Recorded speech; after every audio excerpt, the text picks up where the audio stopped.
Capítulo 8. O adolescente e o namoro.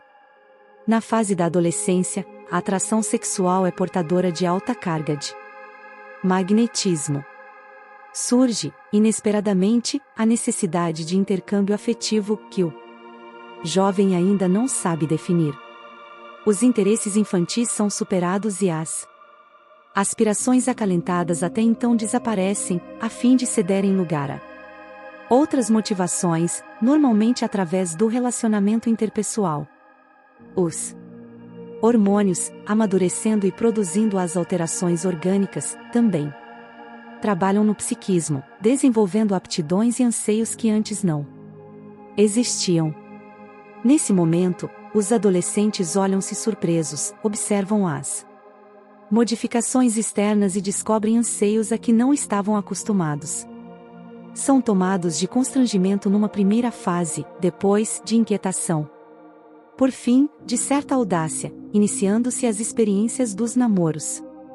Referimos-nos ao processo natural, sem as precipitações propostas pelas insinuações, provocações e licenças morais de toda ordem que assolam o mundo juvenil, conspirando contra a sua realização interior. Estimulados por essa falsa liberdade, mentalmente alertados antes de experimentarem as legítimas expressões do sentimento, atiram-se na desabalada busca do sexo, sem qualquer compromisso com a emoção, transtornando-se e perdendo a linha do desenvolvimento normal. Passo a passo, corpo e mente, prematuramente amadurecidos, perdem o controle da responsabilidade e passam a agir como automatos, vendo, no parceiro, apenas um objeto de uso momentâneo, que deve ser abandonado após o conúbio, a fim de partir na busca de nova companhia, para atender à sede de variação promíscua e alienadora.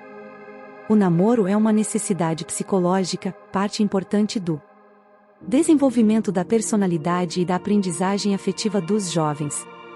Porquanto, na amizade pura e simples são identificados valores e descobertos interesses mais profundos, que irão cimentar a segurança psicológica quando, no enfrentamento das responsabilidades futuras.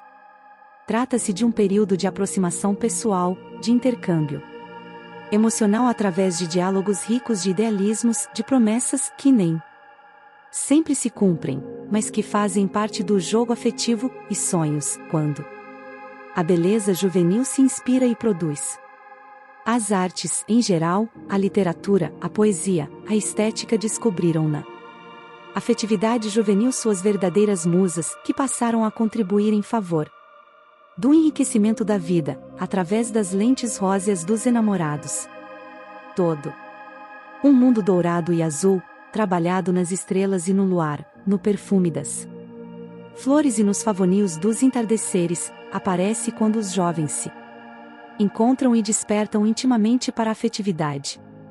O recato, a ternura, a esperança, o carinho e o encantamento constituem as marcas essenciais desses encontros abençoados pela vida. As dificuldades parecem destituídas de significado e os problemas são teoricamente de soluções muito fáceis, convidando à luta com que se estruturam para os investimentos mais pesados do futuro. O desconhecimento do corpo e a inexperiência da sua utilização, nesse período, cedem lugar a um descobrimento digno, compensador, que predispõe aos relacionamentos tranquilos, estimulantes.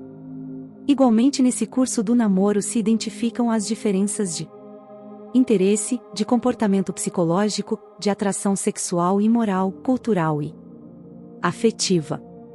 O adolescente, às vezes, encantador, que desperta sensualidade nos outros, no convívio pode apresentar-se frívolo, vazio de idealismo, desprovido de beleza, que são requisitos de sustentação dos relacionamentos, e logo desaparece a atração, que não passava de estímulo sexual sem maior significado. Quando o namoro derrapa em relacionamento do sexo, por curiosidade e precipitação, sem a necessária maturidade psicológica nem a conveniente preparação emocional, produz frustração, assinalando o ato com futuras Coartações, que passam a criar conflitos e produzir fugas, gerando no mundo mental dos parceiros receios injustificáveis ou ressentimentos prejudiciais. Não raro, esses choques levam a práticas indevidas e preferências mórbidas, que se transformam em patologias inquietantes na área do comportamento sexual. É natural que assim suceda, porque o sexo é departamento divino da organização física, a serviço da vida e da renovação emocional da criatura, não podendo ser usado indiscriminadamente por capricho ou por mecanismos de afirmação da polaridade biológica de cada qual. O indivíduo tem necessidade de exercer a função sexual, como atende alimentar-se para viver. Não obstante essa função, porque reprodutora, traz antecedentes profundos fixados nos painéis do espírito, arquivados no inconsciente, que não interpretados corretamente se encarregam de levá-lo a transtornos psicóticos significativos. O período do namoro, portanto, é preparatório, a fim de predispor os adolescentes ao conhecimento das suas funções orgânicas, que podem ser bem direcionadas e administradas sem vilania, mantendo o alto padrão de consciência em relação ao seu uso. As carícias se encarregam de entretecer compensações afetivas e preencher lacunas do sentimento, traduzindo a necessidade do companheirismo, da conversação, da troca de opiniões, do intercâmbio de aspirações. O mundo começa também a ser descoberto e programas são delineados nesse com menos afetuoso, tendo em vista a possibilidade de estar próximo do ser querido e com ele compartilhar dores e repartir alegrias. As dificuldades e conflitos íntimos, fez-se a aproximação afetiva, são debatidos e buscam-se fórmulas para superá-los e resolvê-los. Um auxilia o outro e abrem-se os corações, pedindo auxílio recíproco. Quando isso não ocorre, há todo um jogo de mentiras e aparências que não correspondem à realidade, e cada um dos parceiros pretende demonstrar experiências que não consolidou, e que se encontram na imaginação, como decorrência de informações incorretas ou de usos inadequados, que exalta, tornando-se agressivo e primário, sem a preocupação de causar ou não trauma no parceiro.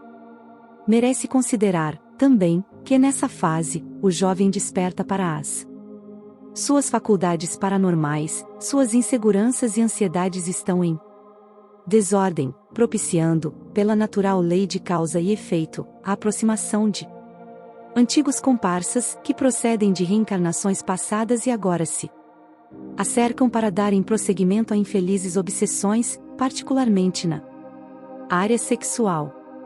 Grande número de adversários espirituais é constituído de afetos abandonados, traídos, magoados, infelicitados, que não souberam superar o drama e retornam esfaimados de paixões negativas, buscando aqueles que lhes causaram danos, a fim de se desforçarem, investindo, desse modo, furiosos e cruéis, contra quem lhes teria prejudicado. Esse é um capítulo muito delicado, que não pode ser deixado à margem, merecendo análise especial. Assim, o namoro preenche a lacuna da imaturidade e propicia a renovação psicológica e conforto físico, sem ardência de paixão, nem frustração amorosa. Antes do tempo. Capítulo 9. O que o adolescente espera da sociedade e o que a sociedade espera do adolescente. O adolescente é um ser novo, utilizando-se do laboratório fisiopsíquico, em diferente expressão daquela a que se acostumara. Algumas das suas glândulas de secreção endócrina, como a pituitária, inicialmente, encarregam-se de secretar hormônios que caracterizam as graves e profundas alterações na sua organização física, a fim de que, nos homens, os testículos possam fabricar testosterona, encarregada das definições sexuais masculinas. Nas meninas, os ovários dão início ao labor de produzir e eliminar estrógeno, que depois se torna cíclico, assinalando as formas da puberdade, logo se transformando em ciclo menstrual. Os meninos igualmente experimentam uma produção de estrógeno, que provém das glândulas suprarrenais, e contribuem para o desenvolvimento dos pelos pubianos e demais alterações externas do conjunto genital, que se unem para anunciar a chegada da puberdade.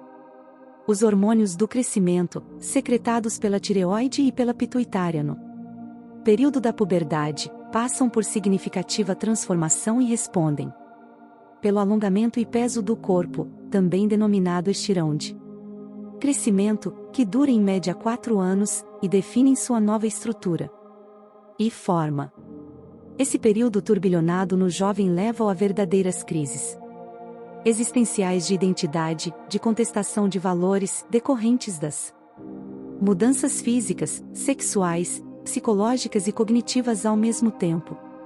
Em razão da imaturidade, o adolescente espera a compreensão e auxílio da sociedade, que lhe deve facultar campo para todos os conflitos, não os refreando nem os corrigindo, de forma que o mundo se lhe torne favorável área para suas experimentações, nem sempre corretas, dando surgimento a novos conceitos e novas propostas de vida. Essa aspiração é justa, no entanto o ônus é muito alto quando os resultados se apresentam funestos ou danosos, o que normalmente ocorre tendo-se em vista que a inadequação do jovem ao existente impede-o de entender o que sucede, não possuindo recursos para solucionar os desafios que surgem e a todos aguardam. Em se tratando de espírito amadurecido por outras vivências, o adolescente compreende que a sociedade cumpre com deveres estabelecidos em programas vitais para o equilíbrio geral, não podendo alterá-los a bel prazer, a fim de atender às variadas exigências das mudanças constantes que têm lugar no comportamento dos seus membros. Esses códigos, quando agredidos, produzem reações que geram desconforto e maior soma de conflitos, facilmente evitáveis, se ocorre um engajamento que lhes modifique as estruturas, favorecendo com novos programas de aplicação execuível. Em caso contrário, essa transformação se opera mediante violências que desorganizam os grupos sociais e os reconstroem sobre os escombros, assinalando a nova mentalidade com os inevitáveis traumas decorrentes dos métodos aplicados para sanear o que era considerado ultrapassado e sem sentido. Graças ao avanço do conhecimento e às conquistas tecnológicas, o período de adolescência tem sido antecipado, particularmente nas meninas, o que ocorre em razão da precocidade mental e da contribuição dos veículos de comunicação de massa, propondo-lhes uma variedade constante de projetos e necessidades, que se decepcionam com a sociedade, que não está preparada para aceitar as imposições conflitivas do seu período de transição. Nesse esfervilhar de emoções e de sensações desconhecidas, o adolescente pretende que a sociedade compartilhe das suas experiências e deixe-o à vontade para atender a todos os impulsos, e, quando isso não ocorre, apresentam-se os choques de geração e as agressões de parte a parte. Passada a turbulência orgânica, equilibrando-se os hormônios, o indivíduo passa a reconsiderar os acontecimentos juvenis e faz uma nova leitura dos seus atos, reprogramando-se, a fim de acompanhar o processo cultural e social no qual se encontra situado. O adolescente sempre espera da sociedade a oportunidade de desfrutar dos prazeres em indefinição nele mesmo. Estando em crise de identidade, não sabe realmente o que deseja, podendo mudar de um para outro momento e isto não pode ser seguido pelo grupo social, que teria o dever de abandonar os comportamentos aceitos a fim de incorporar insustentáveis condutas que logo cedem lugar a novas experiências. Irreflexão, angústia, descontrole nas atitudes são naturais no adolescente, que irá definindo rumos até encontrar um método de adaptação dos seus sentimentos aos padrões vigentes e aceitos, ajustando-se, por fim, ao contexto que antes combatia. A chegada da maturidade e da razão oferece diferente visão da sociedade, todavia os atos praticados já produziram os seus efeitos e, se foram agressivos, os danos aguardam remoção, ou pelo menos necessária reparação. Por sua vez, a sociedade espera que o adolescente se submeta aos seus quadros de comportamento estabelecido, muitas vezes necessitados de renovação, de mudança, face aos imperativos da lei do progresso. O adulto, representando o contexto social, acredita que, oferecendo ao adolescente os recursos para uma existência equilibrada, educação, trabalho, religião, esportes, etc., ter-se-á desincumbido totalmente do compromisso, não se devendo preocupar com mais nada e aguardando a resposta do entendimento juvenil mediante apoio irrestrito, cooperação constante, continuidade dos seus empreendimentos. Seria tediosa a vida social e retrógrada se fosse continuada sem as inevitáveis mudanças impostas pelo progresso e trabalhadas pelas gerações novas, às vezes inspiradas pelo pensamento filosófico ou científico, pelo idealismo da beleza e da arte, da religião e da tecnologia, que encontram nos jovens a sua força motriz. Todos os grandes empreendimentos e movimentos da história, surgidos nas almas luminosas dos eminentes missionários, repercutiram na juventude e obtiveram a resposta em forma de desafio para sua implantação, do que decorreram as admiráveis transformações sociais e humanas que se impuseram na sucessão dos tempos. É inevitável, portanto, que o conflito de gerações, que é resultado da imposição caprichosa de parte a parte, seja resolvido pelo intercâmbio de ideias e compreensão de necessidades reais do grupo social e do adolescente, estabelecendo-se pontes de entendimento e cooperação, para que os dois extremos se acerquem do objetivo, que é o auxílio recíproco. A sociedade, na condição de bloco de identificação de valores, espera que o adolescente venha partilhar das suas definições sem as testar, sem experimentar a sua fragilidade e resistências, o que seria uma acomodação, senão também uma forma de submissão passiva, inviável para o serem. Formação. A própria identidade do adolescente, que está buscando rumos, reage contra tudo que se encontra feito, terminado, e não passou pelo seu crivo, não experimentou a sua participação. O adulto de hoje esquece-se do seu superado período de adolescência? Se é que já ocorreu, quando também anelou muito e não conseguiu tudo. Quanto gostaria de realizar, foi aguardado e não correspondeu à expectativa dos seus ancestrais. Não obstante, isto não implica em aceitar toda imposição descabida ou qualquer indiferença mórbida pelo processo social. Somente uma aproximação natural do adolescente com o grupo social, em tranquila integração, resolve o questionamento que não se justifica, lima as arestas das dificuldades existentes, trabalha as diferenças de comportamento e, juntos, avançam em favor de um futuro melhor, onde todos estarão presentes construindo o bem.